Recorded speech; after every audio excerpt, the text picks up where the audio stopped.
আসসালামু আলাইকুম। আশা করি সবাই ভালো আছেন। তো আজকের ভিডিওটা ঘর থেকে শুরু করতেছি, রান্না থেকে। তো এই যে আজকে কি কি রান্না করব দেখেন। আজকে বেগুন ভাজি করব। বেগুন আমি হলুদ, লবণ আর একটু মরিচের গুঁড়া দিয়ে মাখিয়ে নিছি। আর এখানে আছে কই মাছ। আমি কই মাছ টমেটো দিয়ে রান্না করব। তো এখানে টমেটো পেঁয়াজ সব কেটে নিছি। আর কলমি শাক ভাজি করব। তো এখন আমি বেগুন গুলা আগে ভাজা নিব। আর বাজারে বাংলাদেশে কোনো শাকসবজি তরি তরকারি নাই, যেহেতু বন্যা হয়েছে, বৃষ্টি হয়েছে।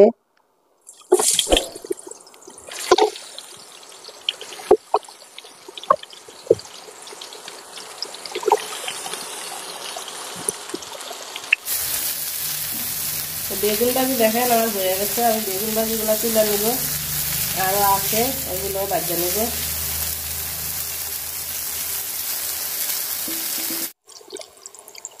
তো বেগুন ভাজি আমার এগুলো ভাজা শেষ। এই যে সবগুলা ভাজা নিছি আমি। তো এই পাতিলে আমি শাক বসাই দিব।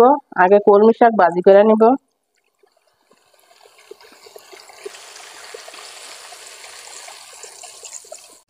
আমি যে বেগুন ভাজছি এই পাতিলে আমি শাক আর পেঁয়াজ আর রসুন ভাজা নিছি। অনেকটা তেল ছিল, তো তেলটা আর আমি ফালাই দিই নাই। তো শাকগুলা দিয়ে দিব আমি।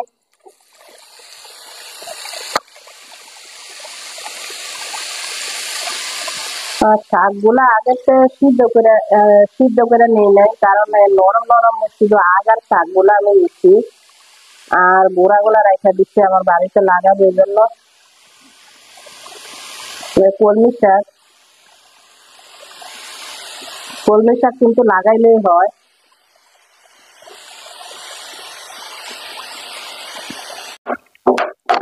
তো আমার কলমি শাক ভাজা হয়ে গেছে দেখেন। আমি এটা ডুবানি বলে, এখন রেডিমেড কিনতে পাওয়া যায়। আগে তো এগুলো কাঠ দিয়া বানাইছে বা নারকেলের মালা দিয়া। তো আমি এটারে একটু নরম করে নিব। শাক হয়ে গেছে আমার, এখন নামাই নিব। মাছ তরকারি রান্না করব। আর শাকে কিন্তু তেল কম দিলে আমার কাছে বেশি ভালো লাগে, কার কেমন জানি না। কম তেল দিয়ে রান্না করলে ভালো লাগে। শাক নামাই নিছি। তো এখন আমি কই মাছগুলা ভাজা নিব।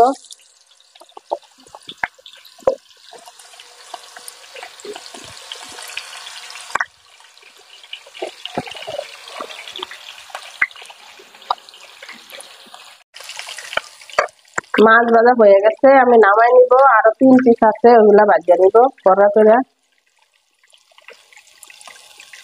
তো মাছ ভাজার তেলে আমি দিয়ে দিব পেঁয়াজ আর মাছগুলা, যে এখানে আমি ভাজা নিছি সবগুলা। তো এখন পেঁয়াজ দিয়ে দিব।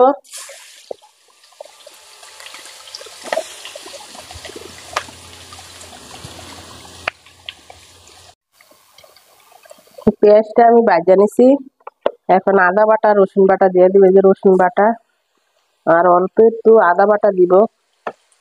আদা বাটা আমি অবশ্য সব তরকারি দিই না, রসুন বাটাই দিই। সব কেটে দিয়ে দিলাম।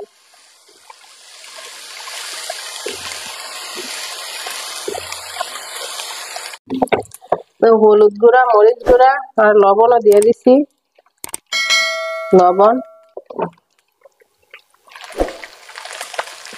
তো একটু পানি দিয়ে দিব যাতে মরিচের গুঁড়া হলুদের গুঁড়া না পুড়া যায়।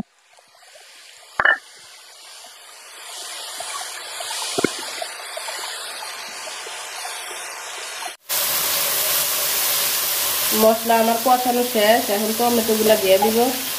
তো টমেটো গুলা আমি আস্তে আস্তে রাখবো, হালকা একটু কষায় ঝোল দিয়ে দিব খালি।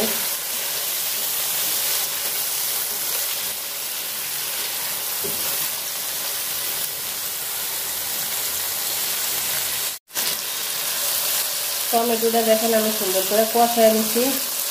এখন ঝোলের পানি দিয়ে দিব।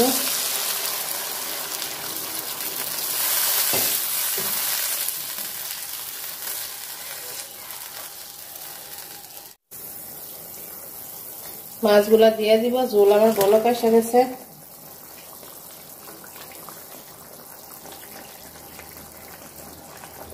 তো যারা যারা আমার ভিডিওগুলা দেখেন সবাই অসংখ্য ধন্যবাদ। ইউটিউব থেকে দেখলে সাবস্ক্রাইব করে দিবেন, আর ফেসবুক থেকে দেখলে অবশ্যই ফলো দিয়ে দিবেন। অবশ্যই আমার পাশে থাকবেন।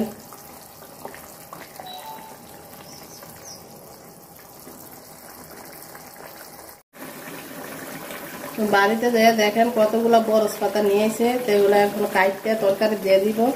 তো অনেক পাতা হয়ে আছে, আগের ভিডিওতে আমার দেখছেন বাড়িতে খাওয়া হয় না।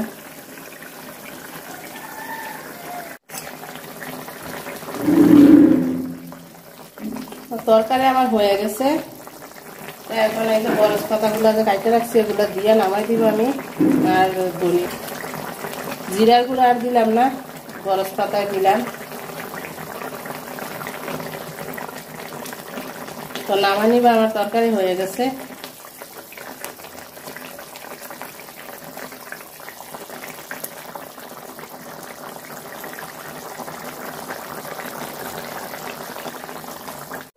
খাইতে বসছে, প্রচুর গরম পড়ছে আজকেও। আমার মনে হয় আকাশে বৃষ্টিও আইতে পারে। আগে শাক ভাজি দিয়ে খাইতেছে, আর মাছ বোনা, ওই যে বেগুন ভাজা। তো এত তরকারি থাকে, ওই যে আরেকজনে রাগ করে বসে রয়েছে, মুরগি খাইবো পোল্ট্রি খাইবে নি ফার্ম। বাচ্চারা আসলে কিছু খাইতে চায় না, খাইবো কিভাবে, প্রচুর গরম পড়ছে। তো যারা যারা আমার ভিডিওটা এতক্ষণ ধরে দেখছেন সবাই অসংখ্য ধন্যবাদ। সবাই ভালো থাকবেন। আল্লাহ হাফেজ, আসসালামু আলাইকুম।